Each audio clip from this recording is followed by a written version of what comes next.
Did you know that Jesus' call is actually not the same for all people?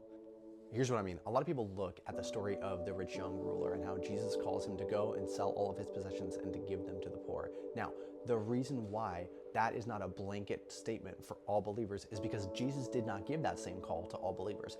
Jesus calls us to give up the things that will most distance ourselves from him.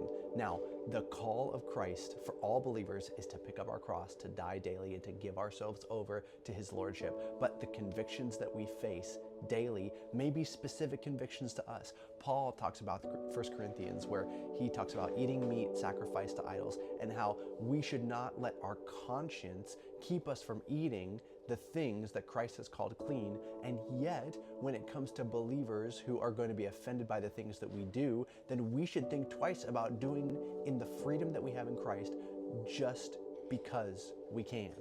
This is fascinating because basically what Paul is saying here is that certain things may be sinful in some situations and not sinful in other situations. Drinking alcohol is not a sin, but is drinking alcohol in the presence of an alcoholic a sin, or a recovering alcoholic a sin? I would say yeah, because the thing that you're doing is causing them to stumble. Now, there are sins that are blanket across the board, but growing in maturity means understanding that our sin can look differently in the different contexts that we're in. And when we grow in maturity, we begin to understand what are the things that are sinful, what are the things that are going to glorify God, and how can I grow to understand the difference.